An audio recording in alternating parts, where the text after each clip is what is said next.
Bhogapuram airport ప్రారంభోత్సవానికంట 3 ఏళ్ల క్రితం చనిపోయినటువంటి తెలుగుదేశం పార్టీ వ్యక్తి వచ్చాడంట. అతను ఆ భూమికి 1.20 ఎకరాల భూమి ఇచ్చాడంట. ఆ భూమిలో ఎయిర్పోర్ట్ కట్టడం చూసి బాస్ వాళ్ళు కారిపినాయంట. ఈనాడు పేపర్ వాళ్ళు రాసినటువంటి వార్త ఒకసారి చూసుకోండి మీరు అందరూ కూడా. ఆ వ్యక్తి 3 ఏళ్ల క్రితం చనిపోయాడంట. అతను నిన్న భోగాపురం ఎయిర్పోర్ట్ ప్రారంభోత్సవానికి వచ్చాడంట. చూసి ఆనంద బాష్పాలు అప్పుడే కారిపినాయంట. ఈనాడు రామోజీరావు గారి పుత్రరత్నం రాసినటువంటి వార్త. ఎంత దుర్మార్గపు మీడియా మన 2 తెలుగు రాష్ట్రాల్లో ఉందో దీన్ని బట్టే మనందరం అర్థం చేసుకోవచ్చు.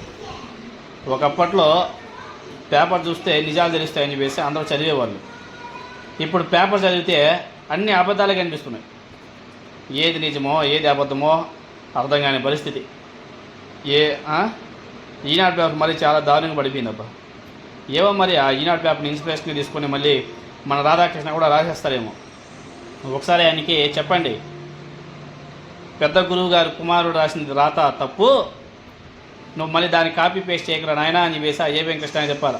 లేకపోతే ఆ ఏబిఎన్ రాధాకృష్ణ మళ్ళీ దాన్ని కూడా కాపీ పేస్ట్ చేసి పెద్ద హెడ్ లైన్ పెట్టి కావాలంటే మెయిన్ పేజ్లో రాసేస్తారు కావాలంటే. పాపం చెప్పండి, ఆ వ్యక్తి 3 ఏళ్ల క్రితం చనిపోయాడంట. వాళ్ళ ఫ్యామిలీ వైజాగ్లో నివసిస్తుందంట. సోషల్ మీడియాలో కామెంట్స్ కూడా వస్తున్నాయి. ఇతను టీడీపీ నాయకుడు, టీడీపీ సర్పంచ్గా కూడా పనిచేశాడు. 3 ఏళ్ల క్రితం చనిపోయాడు. ఆయన లేడు. ఆయన ఆత్మ ఏమైనా సరే వచ్చిందేమో పాపం భోగాపురం ఎయిర్పోర్ట్కి. ఆయన ఆత్మ ఏమైనా సరే ఈనాడు రామోజీరావు గారితో కలిసి పాపం కిరణ్ గారిని ఏమైనా టచ్ చేసిందేమో. పాపం కిరణ్ గారికి రాత్రులు ఏమైనా సరే కల వచ్చిందేమో, పలానా వాడు వచ్చి మాట్లాడినట్టు. దాన్ని బేస్ చేసుకొని ఏమైనా రాతలు రాశారేమో.